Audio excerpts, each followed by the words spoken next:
Okay. Wait a minute. Oh yeah, wow, that's very cool. I think this is Twitch side. Twitch keeps effing today. Oh, saved? All right. We return to the scene of the dinner where the manager returns to the table. Sir, I am so sorry. I had to speak to another table. What is it that I can help you with? Oh yeah, wow, that's very cool. Sir. Look, I'm so sorry. The steak was, Oui. I believe, cooked well done, and it's just I was wondering if I could get it recooked. Would that be okay? Yes, sir, but for the record, this is a medium done steak. Would the garçon prefer the rare steak? Perhaps we have a different version of what rare and medium is, and that would be okay. I would love Sir, that. this is a That'd be great. Michelin star restaurant. There Oh, is yeah, no wow, that's very confusion. It's the cool. definition of a medium steak, and this is a medium steak. But I would be happy to bring the gentleman a rare steak. Thank you so much. I do appreciate it. Here you go, sir. This is a very Oh rare yeah, steak. wow, that's Still very bleeding. cool. A second Wellington, please. At that point, Will, I just give up and I just eat it. At that point. Sir, you don't seem to be enjoying the steak. No, sir, it's totally okay. No, I can tell by your body language. I'm very perceptive. No, this I know. I have a certain je ne sais quoi. I can I pick up on believe- these things. I believe it's okay. I'm totally okay with the steak and it's. May I bring Oh, another Mai Tai for your very Gingerbread small figures hairless with a tier friends one here? sub to Yes, nachos. I would. They He would have love given another Mai Tai. 37 Do you want gift another Mai subs in the Tai? channel. Yes. He's does. nodding yes, and could he like more chicken fingers? Do you want? He doesn't speak English. Could you show him a picture of it? Yes, it's this on the menu. Okay. He's nodding yes, more chicken fingers. Yes, okay, more yes. chicken fingers for him. Excellent. Thank you very much. Excellent. Great. Perfect. Wonderful. All right. I will come back with the fingers and the Mai Tai, and I hope you enjoy Yes. this time experience. Thank you. Thank you very much. Sir, here's your check. Thank you very much. We have added a 30% gratuity as you Oh. have a party of 8 or more. You are surrounded by very small, hairless men, and this is our policy. This is your 30% gratuity. Yes. Look, I'm very comfortable with typically a 20% gratuity, which is something I'm more than happy to do, but I think 30% is a bit egregious. Shall I reduce the gratuity? Yes. No, you know what? The service, you know what? No. I'll tell you why. Oh. That gentleman that served this table was fantastic, and I'm okay with it. I don't like the fact that you Sacre put it on the I don't like the fact that you put it on the bill, Yes. but I'll pay it. 30%. Much Because appreciated. sir. that man was fantastic. Much appreciated. And will you still be redeeming your Groupon? Yes, I will Excellent, be. sir. I will Thank be. you for dining with us tonight. Thank you very much. It's been a pleasure. Wow. Wow. You handled that beautifully, Austin. But see, that's the way I would handle a situation like Yeah. that. I don't really think, I'll be honest, I don't think it's worth it to get upset about some food, Mm. Especially at the waiter. Now, if the waiter is rude, Yes. I'll get upset. I get upset at rude people regardless of if they work for Mm. somebody or not. Yes. Like, dude, nothing gets my blood boiling than rude people. Yeah. And it gets me going like really fast. Oh, I know? know. Like, it could be so subtle, but I just get going so quick. Yeah. Like, because I make an effort to be really nice to everybody. You are. Yeah. You see me in public, right? You see me interact. Very polished. Um, By the way, Austin Show, people loved the last episode of Fear. dude, can I tell you something? Yes. The last episode of Fear and was quite possibly one of my favorite episodes ever. It's pretty And good. let me tell you something, Will. I will be in Texas this weekend Mm-hmm. for some reason. And let me tell you, I'm flying back in time to record the next episode of Fear and because I'm so Wow. excited. Well, I'll see you down there. You know. Yes. Will you be joining me to make sure we get back in time for Yes, the and next not episode. only that, I'm going to be in Portland Tuesday. Are you? I What? am. Yep. For what? That I cannot tell you. Wait, DM me. I'll have to drive up to see you. I'm a little bit south, but I will make the trip. Anything for Will Neff. There you go. Oh my God. Yes. Mm-hmm. I'm globetrotting. The fuck? What else do you have going on in your life? What? Hold on. Tell me, Will. What the fuck is that happening? When or why? When and what? What is it? Oh. Oh. Holy shit. Yeah. A second, hold on. Oh. No. Yeah. Yeah. Hold on. Yes. Will. Yes. Here. One second. Okay. Yes. Is it something about the steak? Yeah. Yep. Right there. Done. Yeah, and Yes.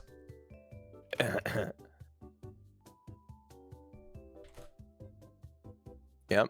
Okay. All right. Anyways, Yes. the steak was fabulous. Thank you, Garcon. Oh. I do appreciate it. It is my pleasure. Um, Now is customary in the part of France that I am from. I will deeply tongue kiss all your guests. thank you very much. This is called le bise Yeah, in my country.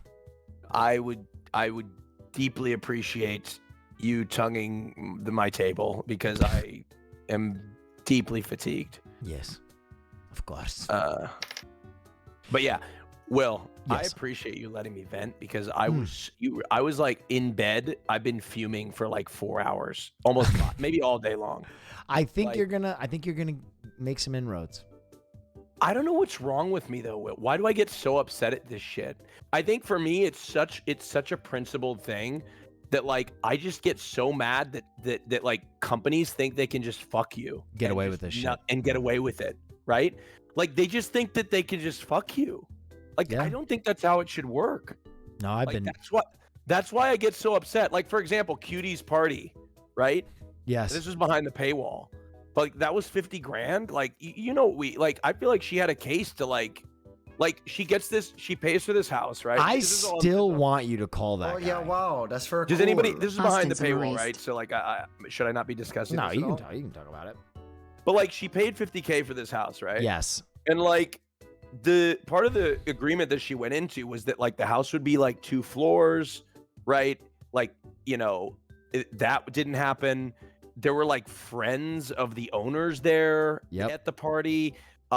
Like they didn't allow they promised her like the ability to have food trucks there, Which She- they immediately reneged which on. they Yep. immediately said couldn't happen. Yep. Right? Look, whatever you say about like look, forget about what this is. Like if you go into an agreement with somebody and then Yes. like that though, and they had some like thing in the agreement that like you couldn't call an ambulance or the contract was voided, which is insane. I'm not. And a they lawyer. also made her pay by wire.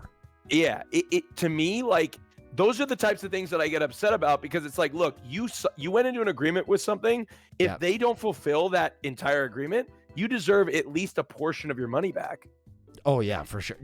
I have no doubt that she should be recompensated some part of that. Yeah. So that's what I'm saying. Like whether it's $50,000 or whatever, like look, being rich or not rich or whatever is irrelevant. That has happened to me in Los Angeles more times than you will know.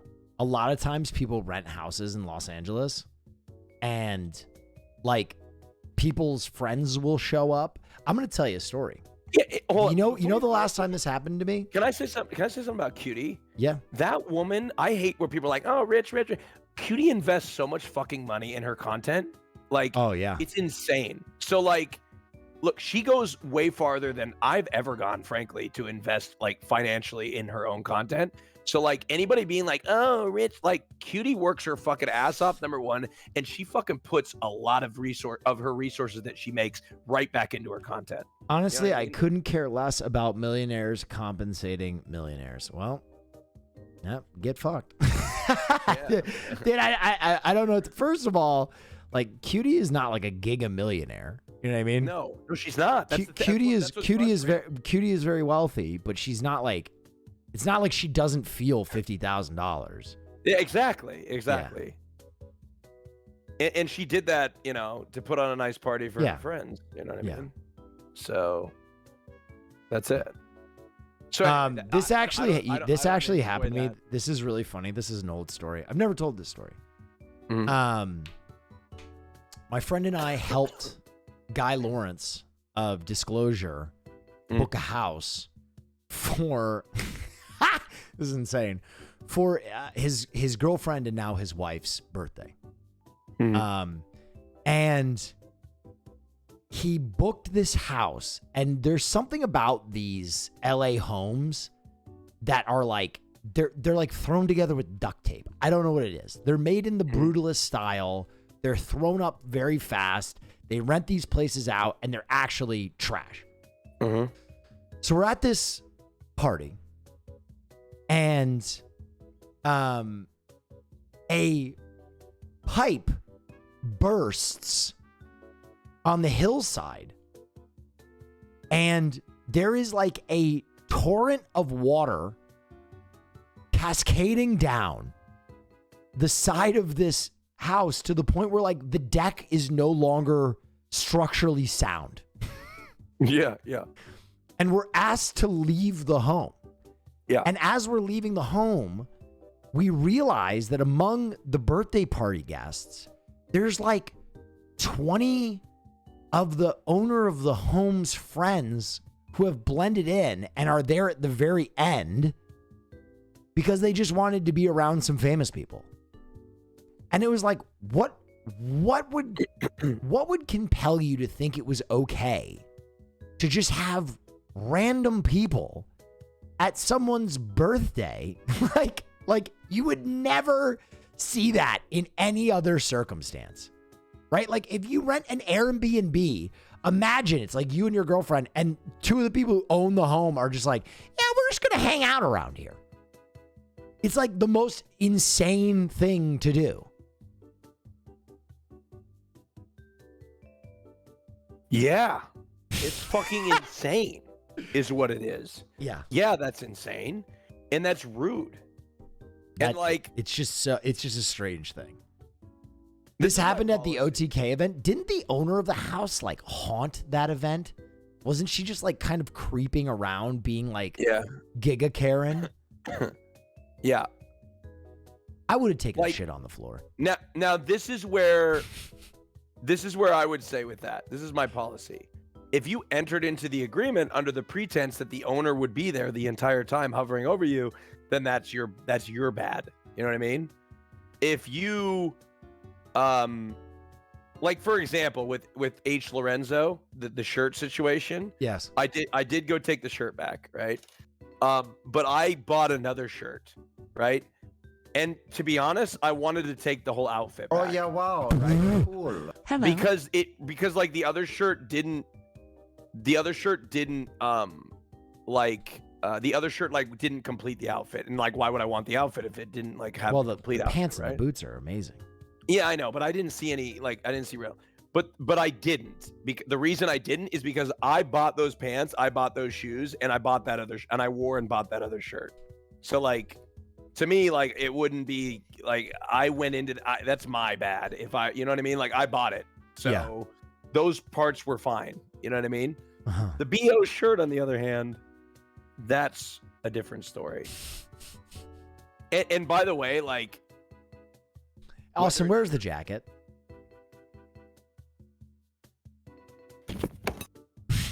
Austin,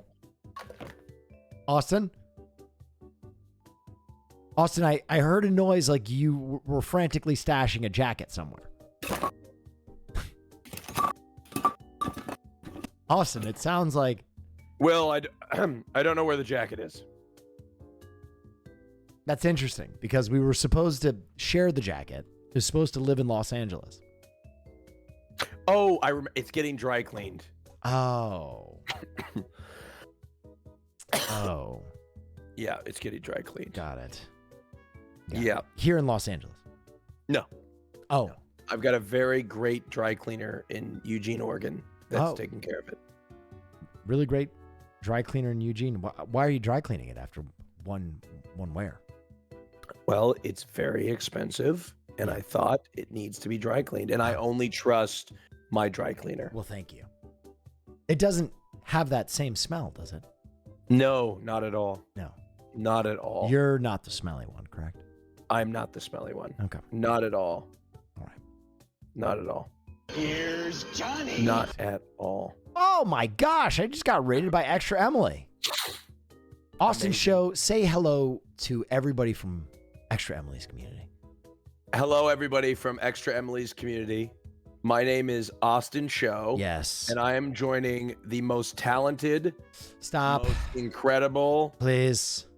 second best good looking Whoa. individual Hey, whoa, back that one up. What was that? in the entire digital media Twitch streaming community. Okay, there was just one. Huh. Well, thank you. By the way, guys, I want to share this with you guys. Extra Emily's community, you know Milena. Milena went to South by Southwest tonight in Austin, Texas, and she sent me a picture that almost made me cry.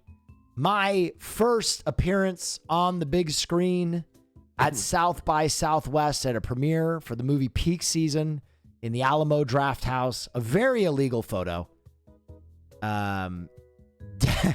Definitely shouldn't have been taking photographs, but almost made me cry. And so very excited about that, guys. Extra Emily's community, thank you so much for joining us tonight. And guys, you have an incredible streamer over there at Extra Emily. She is a ball of energy, and she is just so charismatic and fun to be around. Almost as fun to be around as Austin Show. Well, you know, I can't say that. I hung out with Extra Emily a little bit at the Streamer Awards, and dare I say, one of the most incredible humans I've ever come across. Yes. She's wonderful. Emily, I look forward to hanging out with you soon. You know what I want to see from Extra Emily? I want to see her fight. I would love that. I might be the only one, but I think you put Extra Emily in the ring with someone. Mm-hmm. Now that's good content. Mm-hmm. That's what I'm talking about. Yep. She's wiry. She's dangerous. I think I'm onto something. Is. Yep. I agree. Yep. I would agree 100%. 100% agree. She's phenomenal. She's feisty. Now, Austin, I have to ask you a question. Hit me. The community, they're rabid about something. What's that? They can't stop talking about you with a perm. What? Take a look. We go live to the feed now. Wait, who is... We go live to the feed. What do you have to say about... Oh my God. What is... Perm show. Who That's a did perm. this? Who That's did this? anti-biker. Of course it's anti-biker. When did this happen? Listen, you're not asking the right questions. The question is, Oh my God. should you do this in real life? I kind of like it. Yes! I If you kinda start season 3 of Name Your Price with a full-blown perm, Yeah. the number of twinks that will get their backs blown out. You think I could do even better than I do now? I think it numbers in the hundreds. Really? Yes. Wow. That is impressive. For some reason, it just works. That's really impressive. The Austin Show perm. That is so impressive. It's good. You want to hear what's fucked up about this fucking airline situation? We're back to the airline. Yes, I do. The lady that was so cold to me she like hung up on me and then like closed my case. Ooh. Wait, how did she just close the case? Well, again, you're like, they treat you like a dog. They don't fucking give a fuck, right? Oh my God. And so I'm submitting the same claim again. Oh, you're putting it back in. I'm putting it back in the queue, and I'll call tomorrow. Oh yeah, wow, that's very cool. Because I'm fighting for the people at this point. This is a fight for the people. I'm gonna call the fucking FAA. Is what I'm gonna do. The FAA. No, I'm gonna file a complaint with the Department of Transportation. I'm gonna take this fucking shit all the way to the tippy top. I'm gonna take it all the way to the Supreme Court because passengers deserve to not be fucked out of their flights because airlines can chalk it up to ATC delays. Fuck, these fucking people in dispatch don't even know what ATC means, right? I'm gonna call Pete Buttigieg.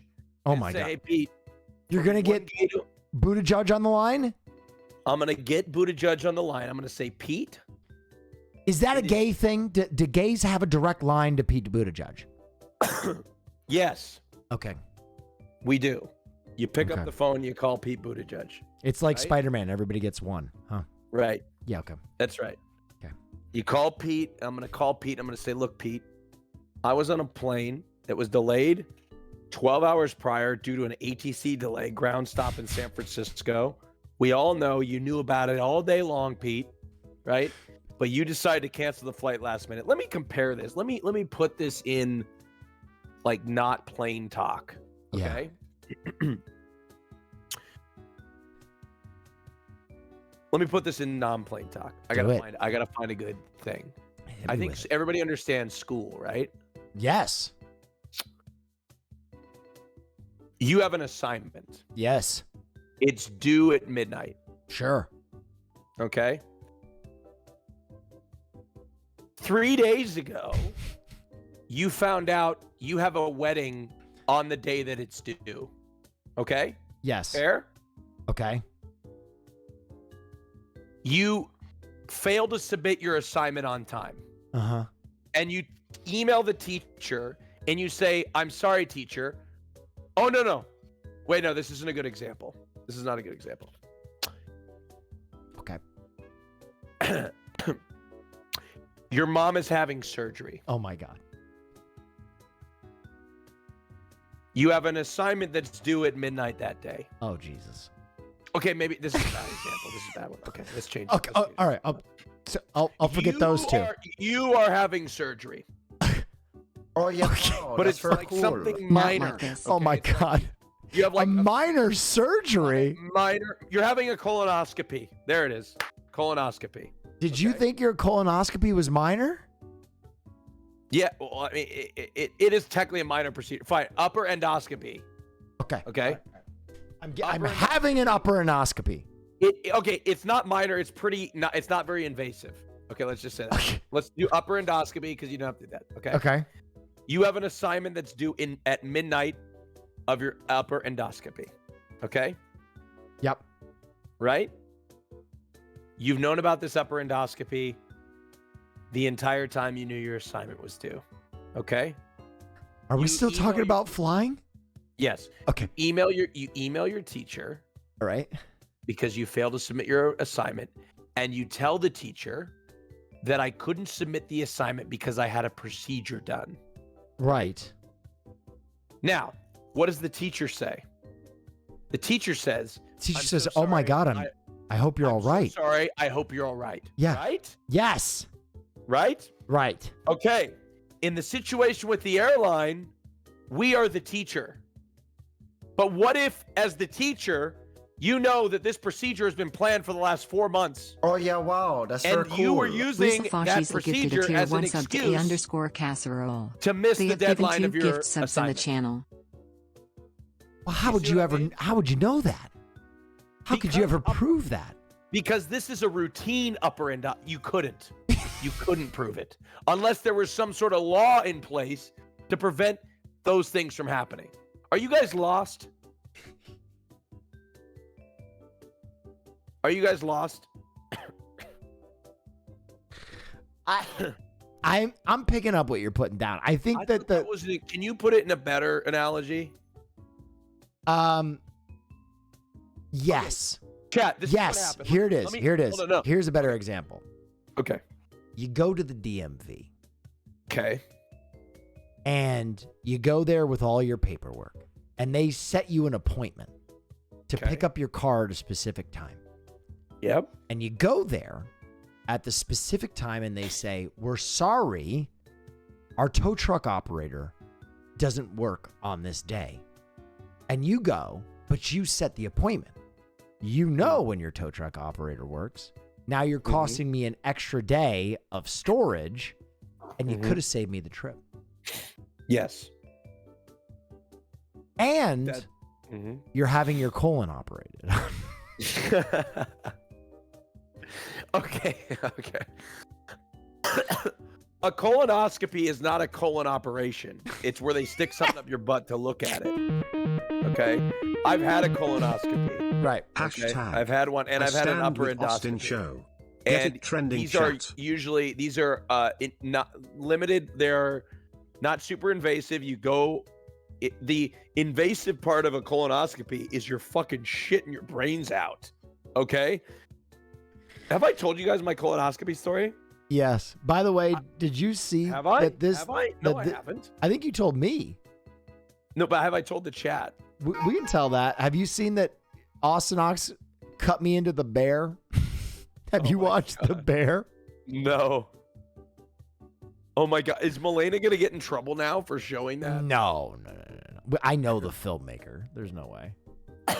Okay. So, can I tell you my colonoscopy story? Yes, you may. I've never told this story because I'm terrified of like people thinking that I poop. You know what I mean? Like I just don't like talking about that. Like, cause like it's just like I just feel like I don't like to talk about. You know what I mean? Like, I know it's a shock. I know a lot of people. I know. It's a shock to all of you, and I may. Anyway, for a colonoscopy, you have to drink a laxative because you have to clear yourself out of everything because they stick a camera up your butt and look at all your insides, basically. Okay. And they gave me this, you have to drink this like carbonated disaster that essentially makes you like go to the bathroom a lot. Okay. Yep. I didn't read the instructions. And I was like, this tastes like shit. I'm going to get this all out of the way. Okay. So I chugged it in one go. Are you not supposed to do that? No, you're supposed to drink it over the course of a couple hours. Oh my God. So I chugged this laxative like within like maybe 10 minutes. I just chugged it. Oh my God. And it wasn't a gallon, it was less. They gave me something that was less liquid. So it was like, it was chuggable. Okay? Okay. Will, I was vomiting and shitting at the same time for hours. I couldn't get off the toilet. Okay? I couldn't get off the toilet. I was chained to the toilet listening to Fortunate Son by CCR. Like, Why were you listening to CCR? Because that's how intense it was. Like you're flying into Vietnam? Yes. Some folks are born made to raise a flag. Ooh, that red, white, Yeah, like it was so insanely intense. And I was like, dude, I didn't even know that I had that much like liquid in me. Oh right? God. And so like it lets go of everything. Water, food, everything, right?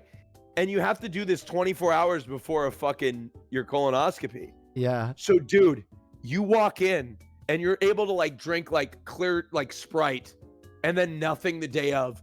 Dude, you walk in like you're shaking, like completely shaking of like and dying of hunger M60 and just completely dehydrated and everything. And so when they give you that fucking medication, you are fucking out. But I was petrified. Yeah. So I'm a hypochondriac. So the funniest thing, it's not funny to be a hypochondriac, but I was so scared of going under. I thought I was going to die. I was crying before the procedure. My mom had to take me. I thought I was like, as a hypochondriac, I always like picture myself in the worst case scenario. And like, I picture somebody like giving me my eulogy about like, he died on the table of his colonoscopy. I was like sitting there. I was like looking at my like, Austin, I was looking at if you died during a colonoscopy, no one at your funeral would mention that you died during a colonoscopy. No, I know, but here's the other thing. Okay, this is what the other thing. Okay, all right. The other thing is, yeah, no, there'd be some fucker like my best friend Kirk would say, because you know. Okay, Kirk might mention it. They stick something up your ass, and he would make a joke. He said he died. No, you know what he'd say. You know what he'd say. You know what he'd say. What? Bottomed one time. Yeah. He definitely would. He couldn't take it one time. Bottom one time and fucking died. Right. So anyway, so I go in the procedure and like I'm looking at like my cameras, and as I'm leaving, I'm like looking at myself leaving my house. And I'm like, oh my God, this is the last thing people are gonna see of me. You know what I mean? Yeah. How depressing. You know what I mean? And so I'm like, okay, so I'm going to I'm like going under, and the reason I went and got a colonoscopy is I had like some symptom that I looked up, and I thought and colon cancer is prevalent within young people, and so I was like, it's getting more prevalent, I should say. And so I was like, I thought I was having like symptoms of something, and I was like, I couldn't be satisfied. I like got like a scan, I did everything, and I was like nervous that I had something, so I went and got a colonoscopy, right? Yeah. And WebMD. Finally, the doctor like gave up. They're like, look, the thing about the medical system in the U.S. especially is, as a hypochondriac, you can develop symptoms, and if you give those symptoms to the doctor, they're going to recommend the procedure to investigate it because it's a liability. If you go to the doctor and say, I can't, well, they also make money off that, Austin. Well, yes, but also to be charitable to the doctor, if you come in and say I have chest pain, it's not them being like, oh, it's in your head. Like the doctor can't do that. They have to take it seriously, right? From what I remember of this, you would not let this go. No, I wouldn't let it go. And so basically you were like, it's a colonoscopy or nothing. Yeah, colonoscopy or bust. And so I get this colonoscopy, and I'm so terrified, not of the colonoscopy, but to go under, to be put to sleep. Yeah. Right. And dude, the doctor at the end of it, I had a precancerous polyp that they removed, which was fine. But good thing I got the colonoscopy. I need one in another like 4 or 5 years, because I had a precancerous polyp. They removed it. It's fine. But you know what came of the fucking procedure? What's that? A referral for a fucking therapist, because the doctor was so annoyed with me that how anxious I was during the whole thing. He referred me to a therapist. So in his notes, it was no whatever, benign, seek help, basically. Because one thing I remember before I got put to sleep, I asked the doctor, I said, help. Yeah. I asked the doctor, I said, Doc, do you ever have anybody this anxious, or people usually this nervous? And he goes, no. And you just asked me that. And I was like, I don't remember asking you that. And then I was anxious. I was like, I don't remember that. And then I got anxious about not remembering what he just said. Right. And then, I mean, the guy was an asshole. I'm going to be honest with you. He was a dick, but he was a great fucking doctor. Dick, but great. Oh, yeah. Wow. That's right. Now, let me tell you about, Well, it takes an asshole to know an asshole. Yeah, right, exactly. Quite literally. Now, let me tell you about something else that happened. This is what's fucked up about hypochondria, okay? Okay. I had this thing in my lower left abdomen, okay? And they ruled it out. They ruled out everything. I was feeling really good. And then I was like, wait a second. You know what? I'm starting to feel something a little higher up in my abdomen. Okay. And I was like, you know what's right there? That's the stomach. I think I could have some sort of stomach ailment, right? Okay. So then I started obsessing about that. I call the doctor. I get symptoms. I do all this thing. Then eventually, what do they recommend? An upper endoscopy.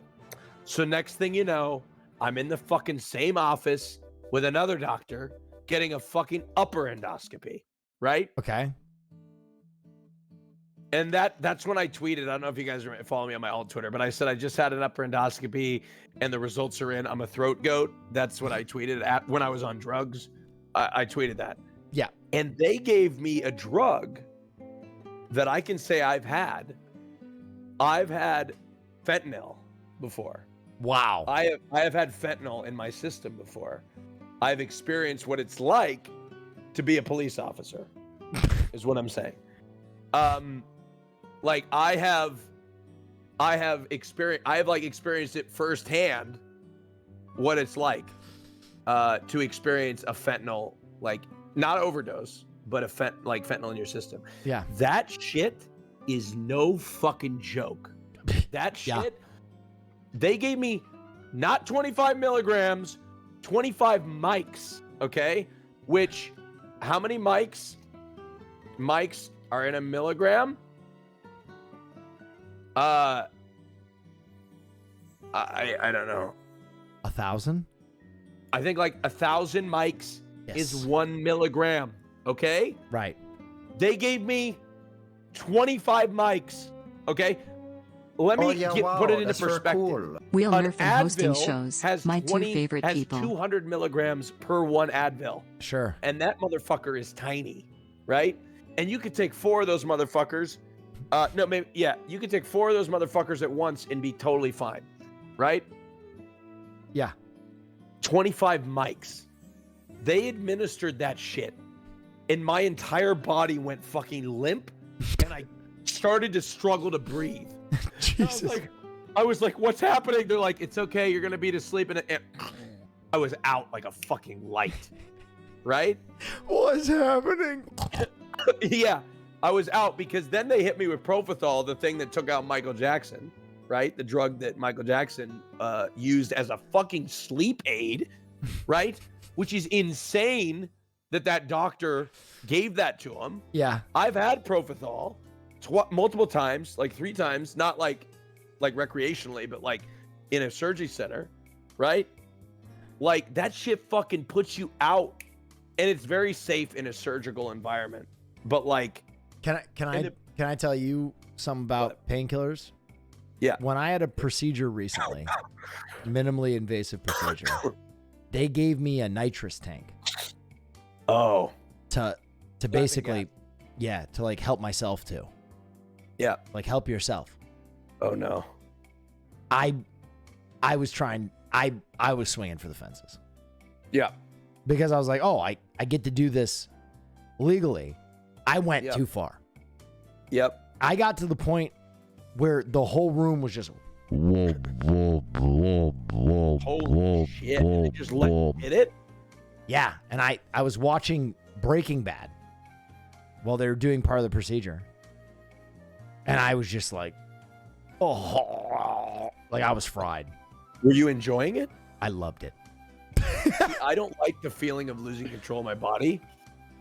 So I got nitrous one time before I got my wisdom teeth out. Sure. And they put they give you a mask to breathe it in. And I felt like the mask was suffocating me, and I started to have a panic attack. And I ripped it off. Okay. They told me, okay, when I got my first procedure, when I got my first procedure done, wisdom teeth, I was such a pain in the ass because I was having a panic attack. They had to put me on a if there are any medical people, they had to put me on a propofol, I can't even pronounce it, pump, right? Because they put me out and I was squirming, like in my sleep, squirming when they were trying to they had to hold me down and keep administering propofol until I stopped squirming.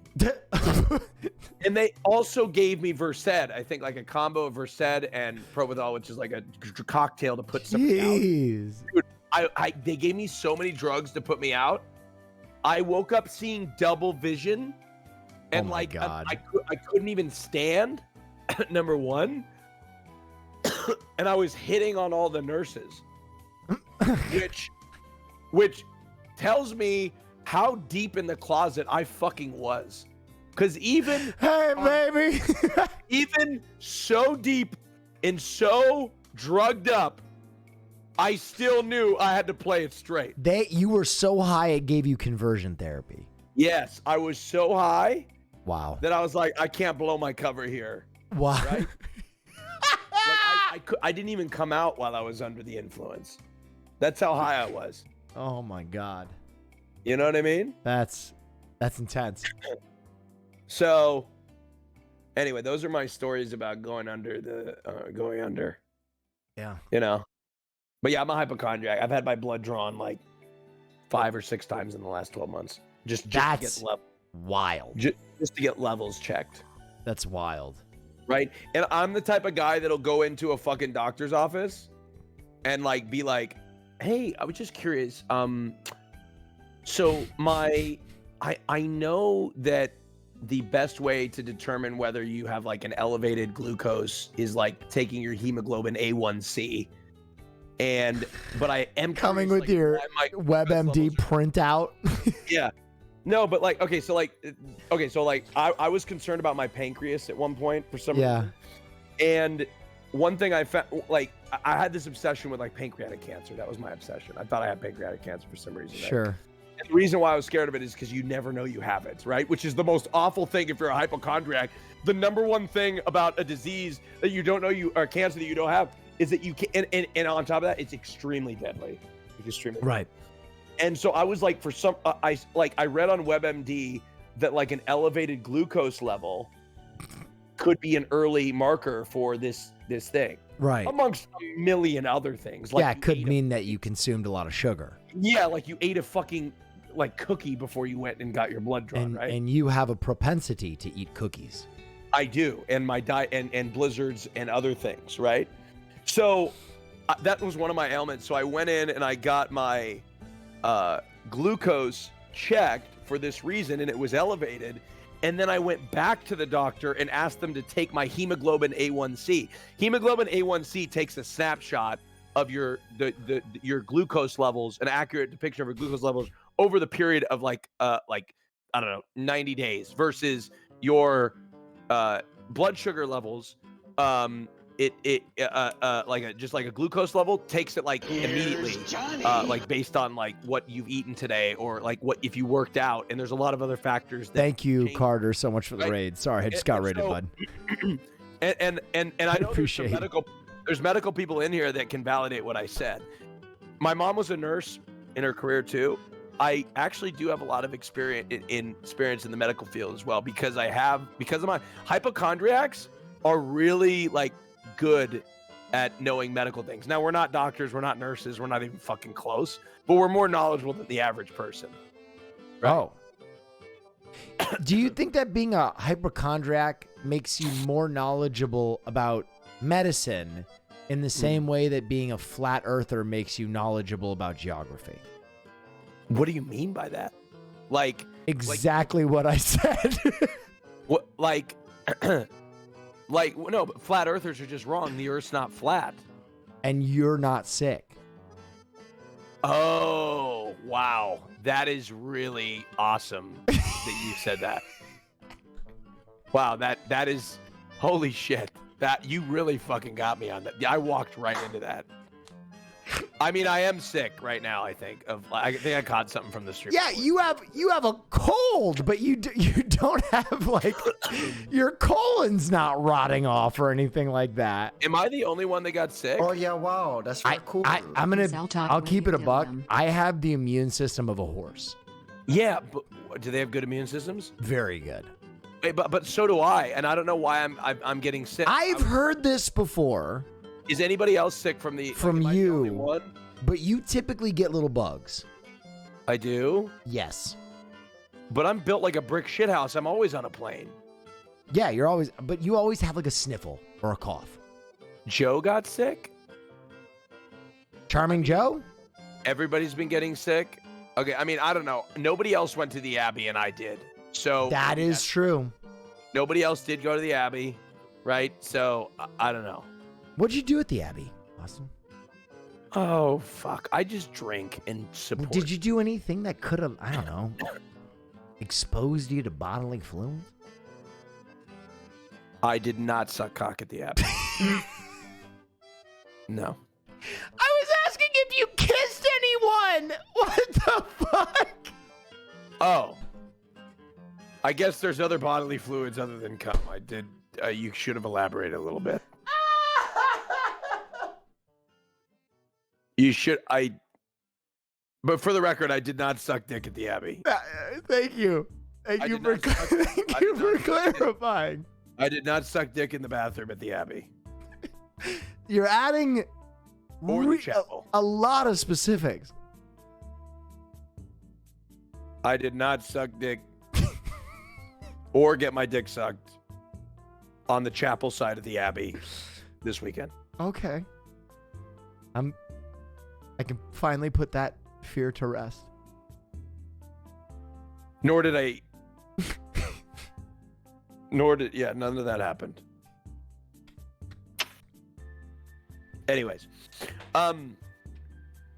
You jumping right to the BJ actually cracked me the fuck up, dude. God, But, that was. Oh yeah, wow. dude, that's there's a very great cool. documentary Hey, on Netflix right big now. I fan. want you guys to all watch it. Hey, It's Danny. MH370. MH370. What's that? Malaysian Airlines Flight 370, The Disappearance. It's a 3-part series. I'm so excited to Oh, watch dude, I'm gonna tell you, Austin, I can't watch that. it. Why? I already have a fear of flying, man. Can't do it. Will, you need to come in the cockpit with Cutie and I. I'm going to invite her. She doesn't know she's coming yet. I'm going to invite her to get over. We're going to conquer her fear of flying. I'm going to take her into the cockpit and I'm going to show her what happens during turbulence. I'm going to show her what happens when a plane loses an engine. I'm going to show her what happens when a plane loses oxygen. I'm going to show her. You're gonna give her exposure therapy. I'm going to show her what happens in a plane with that isn't real. What happens during turbulence specifically? Hmm. Because Do you I know? want her Do to you know feel how it I in the developed cockpit. my fear of flying? What? Have I ever Oh, told you yeah, this? Wow, that's very cool. No. My mom was a flight attendant, And I- that's right. I used to fly everywhere. I used to fly all the time. Now, in my older life, I still fly Mm. quite a bit, but I have to admit that I get a little shaky. Mm-hmm. And the reason being, when I was a little kid, I was living in Princeton, and my mom was a flight attendant working out of LaGuardia. Mm.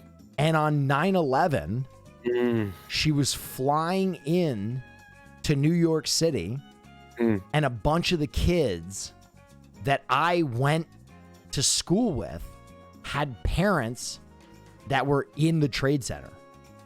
So in the worst display of public schooling ever, they put all the kids in the auditorium on 9/11, and then they took a group of kids out of the auditorium, and they were like, "We're sorry. We think your parents have been involved in a tragedy." And I was one of those kids. I was in the 4th grade. Why would they do that? And I was like, oh my God. My mom got diverted, I think, to Alberta, Canada. Yeah. And this is before cell phones. Yep, All yep. the lines are down. Couldn't get through. I didn't hear from my mom for 24 hours. Oh my. So God. the confusion as an 11-year-old kid, the next time I got on a plane, I was like, ah! I was totally fucking freaked out. Have you heard the Seth MacFarlane 9/11 story? No. I don't know if I'm allowed to tell this. I heard it from somebody that was knew of him, but I feel like he's told has he told his 9/11 story publicly before?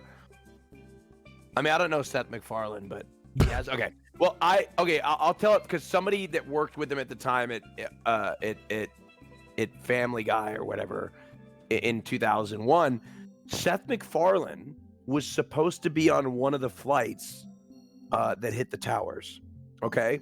But I think he had a drinking problem, I think, at the time. And he got so drunk By the way, clarifying, I think I was in 5th grade. Some people are asking because of my age. I think I was in 5th grade. 5th grade, Right. 6th grade. I don't know. Well, Who fucking knows? He's told it numerous times. Well, there's some people that don't know the shit. Maybe I have a new detail to add. So he was so drunk, right, that he missed his flight. Yeah. But the other side of the story that I heard from like people that were working with him at the time is he went and passed out in a hotel, like a JFK or whatever Boston Airport hotel, for like 12 hours or whatever. He was just passed the fuck out drunk. And like for like 24 hours, everybody that worked with him thought he was dead. But then obviously he woke up and he survived. That is, there are so many stories like that. I talked to a guy that like was working with him at the time, that like was working at Fox at the time. And they were like trying to reach him and they were trying to get a hold of him. And they thought they thought he got on the plane. They thought he was gone. You know what I mean? And so they couldn't get a hold of him, but he was like passed out in some airport hotel. And then we would have never had Family Guy. Yeah, it was crazy. I remember 9/11. I do. I was in. Oh, I remember it. I think I was in 1st grade, and my mom didn't wake me up for school, and I loved to go to school at that time. I was so excited to go to school every day. You know, when you're fucking 6, you love fucking school. I hated school.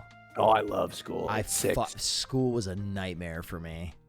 I loved school. You were one of those kids. I loved to go talk to the teachers. That was my favorite. Oh. I loved to socialize with the teachers. Listen, I don't agree with people calling you a Karen for getting what you deserve from an airline, but being friendly with teachers is Karen behavior. No, look, Will. Yes. I have always been able to. Did you go to a public school? I did, yes. Okay. I still am friends with some of my teachers. I had like 2 teachers I liked growing up, and I'm still tight with them. I wasn't a teacher's pet. I was not a teacher's pet because I was cool with my friends. Oh yeah, I was a ADHD kid, Kiwi. and when I was growing up, they basically treated us like chimpanzees. They kept us in cages. I was sent to the principal's office on a weekly basis. Can I tell you? I had a really bad, like, it was like my 1st or 2nd grade teacher, and we just all didn't like her. Okay. Yeah. And I was so upset at her. We just like didn't like. She was so mean, right? And we were like trying to get her on something. Like we were trying to like figure out a way to like. We were like 2nd graders. We were trying to get her on something. That's very cool. She was reading us a story, and she said shit. Or something like that. Oh, right? and you were like, "Oh, that's it, right. Gotcha." Right, but we couldn't let it be clear. So, what I did was, every day we would have a student go take the attendance to the office. Cool. Sure. And so the next day, I volunteered to take the attendance to the office, and I went and narked on her at the office to the principal. It was my moment. So even at 7, I was a Karen. I asked to speak to the principal. Yeah. At 7 years old. Yeah, this is not good for the Karen allegations. This isn't helping at all. I'll be quite frank. This is not. I'm not a narc. I haven't been a narc. I was 7. Come on. I snitched. I did.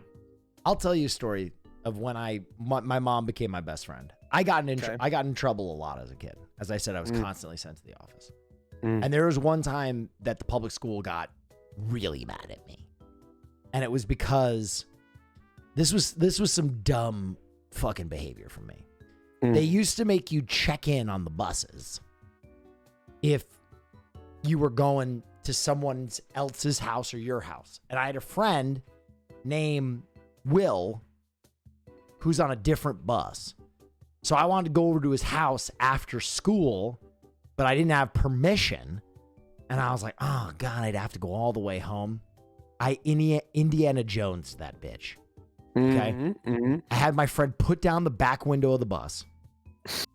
As soon as the bus started to pull off and the aide was off the bus, I hoofed it, ran and jumped and grabbed the window and had my friends pull me in through the window so I wouldn't have to check in.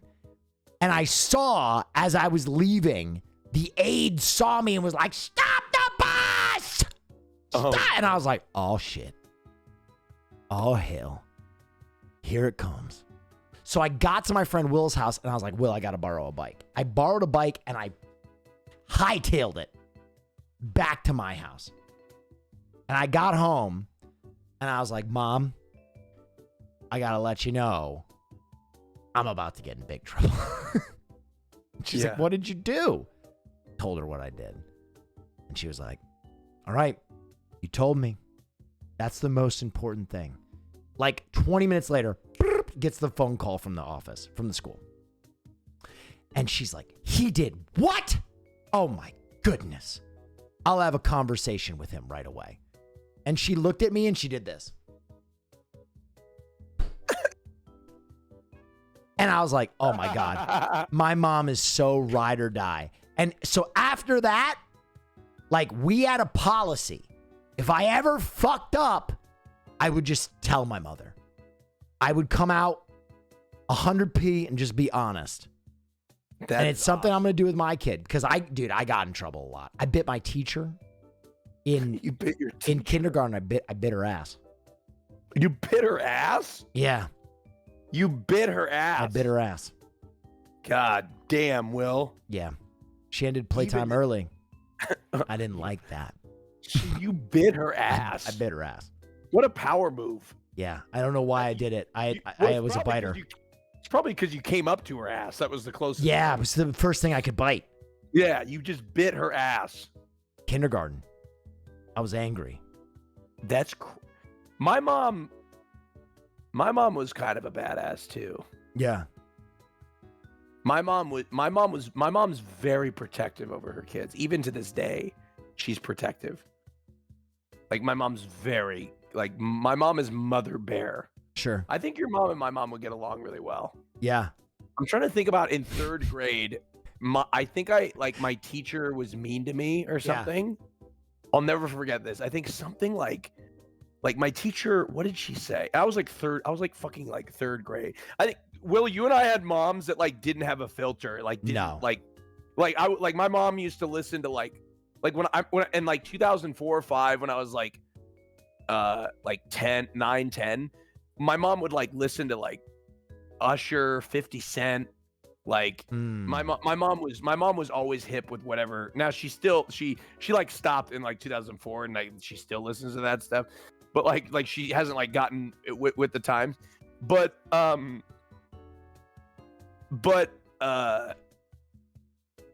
anyway, my 3rd grade teacher, I think excluded me from something because couldn't do it, right? I think it was because I was trying to do math and then she I couldn't figure something out, and so she excluded me from an activity. Oh yeah, wow, okay. That's very cool. And I was so upset. I came home crying because I was gay, right? And no, I'm kidding. It's not gay to cry. I don't want to spread that, right? But I came home crying. And I told my mom, I said, Mom, I couldn't go to this activity because I couldn't do my math. And she's like, honey, what's wrong? What happened? I said, Mrs. Such and Such wouldn't let me do that. And my mom says, that bitch. She says, that bitch. And she says, Austin. And she writes this letter. She pens this letter. And oh boy, once you start writing a letter, she pens this piece of paper, this note, and she said, Austin, tomorrow morning, I want you to take this note and hand it to the teacher. It was a death note. Right? And so I gave the note to the teacher, and I'll never forget the blood rushing away from her face. Yeah. And let's just say I was never excluded from any other event for the rest of the year for any reason whatsoever. God damn. Yeah, I was never. My mom. I don't know if my mom ever went to the deck with the school like that, but she certainly overlooked a lot of shit. Oh, my mom did it a couple times. Really? Yeah, I think my brother, when he was in, this is TMI, but my brother hooked up with, when he was 18, but he was in college, like a freshman in college, and he that's hooked very up with cool. one of his Neff. professors or something. Oh like that. my God. And my mom called the professor because like you're still 18, like Yeah. you're just like my mom called the professor and fucking like ringed her out, I think, or something like that. I don't know what it was, but That's fair. my brother was an adult at the time, but like probably too young to be sleeping with like a 30-some-year-old professor. I think it was. But my mom was pissed. My mom is really fun. My mom is so much fun, and it made it really. I love my mom. It made it really easy to come out to her because my mom has all gay friends. All gay friends. My mom is. All her friends are gay. She's what they call a. I can't say it on Twitch, but she's short for. You know what I'm talking about. The British word for cigarette, yes. and then another word for a witch. Yes, but like it claims to be. It is offensive, I think, but I don't think it's offensive. I don't use it in an offensive way, right? Yes. Like she has all gay friends, all the gays love her. It's great. But actually, you know what? Sorry, I'm like ADD brain. I'm just like going off. When I came out to my mom, the toughest part for her was like as a mother, she was afraid about like how I would be. She didn't want me to be treated differently than anybody else, and that's what she was scared about for me coming out. It wasn't that she was afraid that I was gay. She didn't care about that. She didn't care. She was afraid about how I would be treated. Which at the time I didn't really understand, Right. because I was upset. I was like, Mom, like, I'll be fine. But like, she grew up in a different generation where like she didn't want my life and my experience to be different because of my sexuality. Bro, people forget gay marriage illegal in our lifetime. Right. No, absolutely. And I'm so blessed to have parents that like were accepting of me. And my dad grew up in the 70s as well. But my dad I was like afraid to tell my dad because it's like a guy. It's hard to tell your dad for some reason. Cause it's like, you know what I mean? Like you don't want I don't know. It's just hard. It was hard to tell your dad. Right. Yeah. I told my dad and like, dude, my dad was like so cool with it. And my dad gets pissed if anybody like says anything homophobic. And it's funny because if you know my dad's like a really manly dude. Like which is again not to say that means anything, but like just to watch him like get defensive, like he'll get pissed if somebody like is fucking Yeah. whatever. Although he did make a gay joke that I love, and I'm gonna tell you it. Somebody called me the what do they call the my dad's a big stoner. My dad's like been smoking weed since like the 70s, and like he has to like dude, my dad fucking, I shouldn't be saying this. My dad's gonna kill me, but like my dad like fucking loves weed, and this motherfucker could take a 400 milligram edible and just be just fine. Like he's totally cool. His tolerance is insane. Yeah, no surprise. My mom does it too. She's like, and wine at the same time. It's a little wild. They're both fun. They're a lot of fun. They're both fun. Yeah, wow, They're that's both a lot very of fun. cool. So, I've never talked about this stuff, Will. I'm sorry. I'm just talking. I'm like a combination of my parents. My dad's very reserved, introverted. My mom is very extroverted. So like, Sure. I've got a sensible side. It comes from my dad. The little wild side comes from my mom. But anyway, my dad made a joke, and he said, "I'm the what's the patriarch of the family?" Does that mean like you're like the head man in charge? like you're the heir to the throne, if you will, of the patriarch? Like yeah, the patriarch. you're the guiding. And that's what somebody called me, and my dad was ripped, and he said, "No, he's the gaytriarch." And I was like, "Okay, all right, Dad, nice. Okay, I'll take it." Got him. I was like, okay. Got his ass. And you know what was so cute about the situation is my mom told me that joke, and my mom said that my dad was like scared that I would be offended by the joke, so he didn't want to know. He didn't want to know. And I was like, and my mom told me the joke because my mom can't fucking keep a secret. Yeah. Sounds My like your grandmother family was is very supportive. Oh, very. I even have conservative family, bless them, that are very supportive of me. So, which is great. My mentor. My family was supportive, but they also bullied the shit out of me. Like for just what? Just being the youngest. They just fucked with me so much. Dude, my mom sent me a picture that one of my cousins drew of me when I was like a little kid, like 11, 12 years old. And she was probably like 16 years old. And she drew me as a fry cook. Really? And it was supposed to be a vision of my future. I was like 12 years old. And that's what they thought Will Neff would be. Dude, they definitely, being the youngest in my family, they fucked with me big time. They fucked with me big time. Are you happy about that? Am I happy about it? Like, dude, some of the stuff was very funny. I look back and some of the stuff was very funny, but I don't know if I would ever do it to the young ones in my family now. Like, my one cousin, when she would babysit us, would take a huge turd. Like, she'd poop in a bathroom. Oh God. And then if any of us like got out of line, she'd turn out the light and lock us in the bathroom. And she's like, "You're not allowed to flush the toilet." Oh my God. Which is kind of hilarious. It's kind of hilarious, but like I would never do that. I know, but kids are so evil though. Yes. Kids are so evil. Dude, Like, one time we got out of line and she made us walk to the neighbor's house, and they were like eating dinner in front of like this big window in their house, in their dining room, and she made us line up and sing "You Are My Sunshine." Oh my God. To them while they were eating dinner, to like a strange family.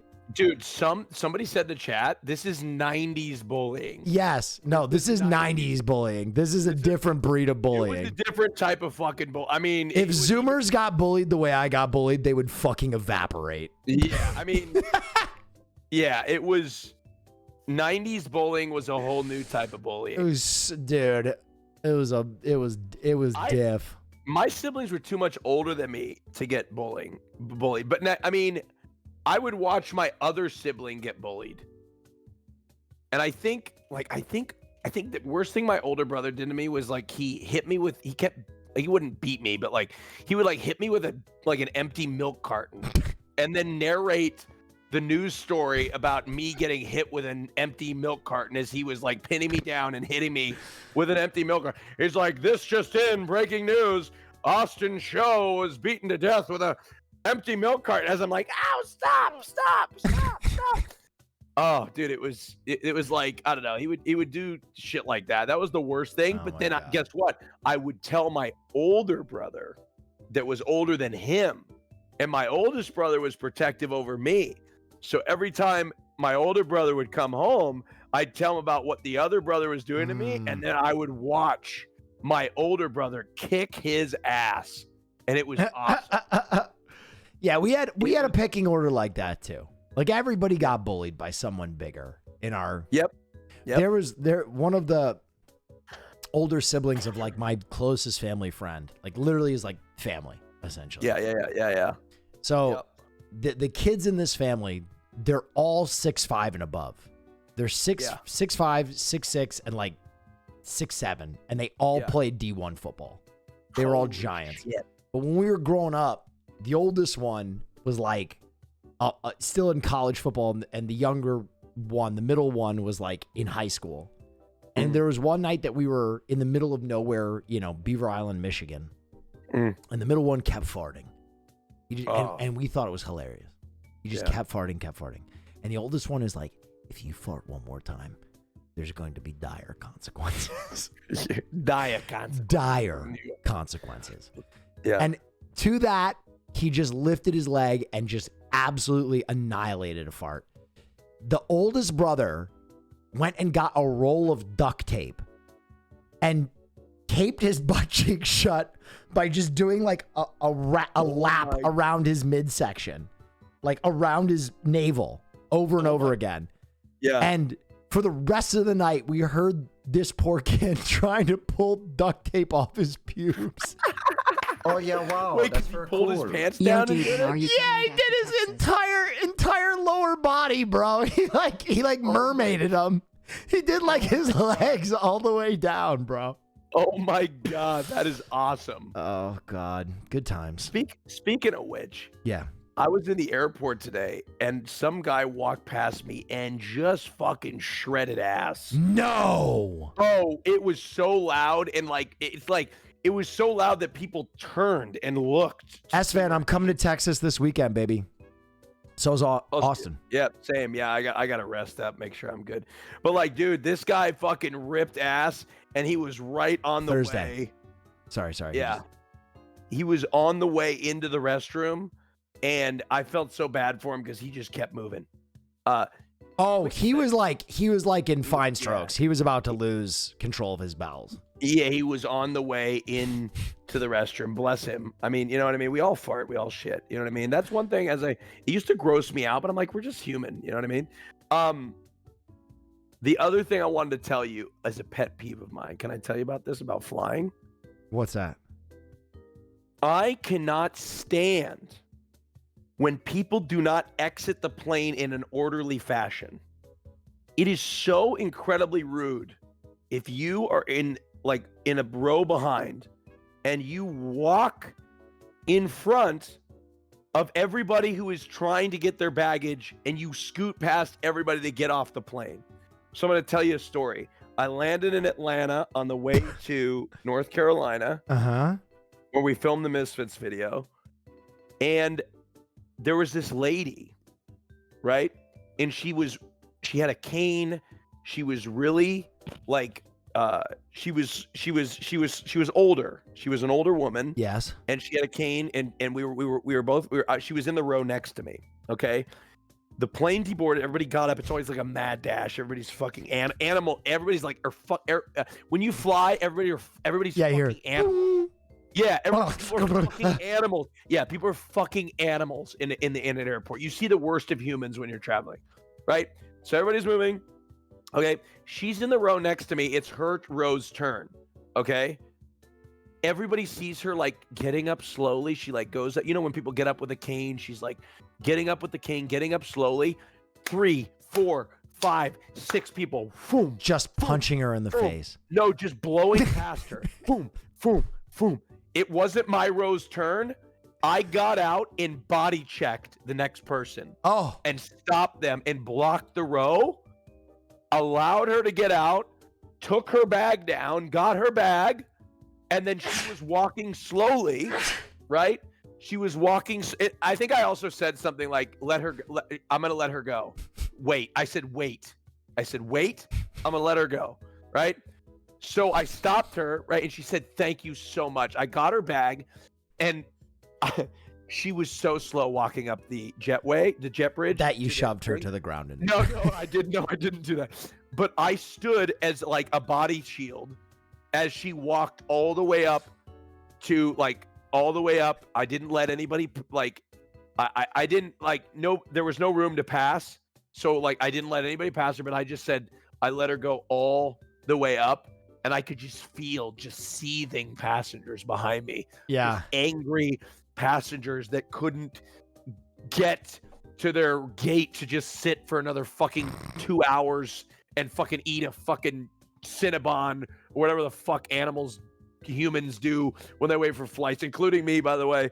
Right? Like, but anyway, that's one of my biggest pet peeves. What's one of your biggest traveling pet peeves? Traveling pet peeves? Yeah. Oof.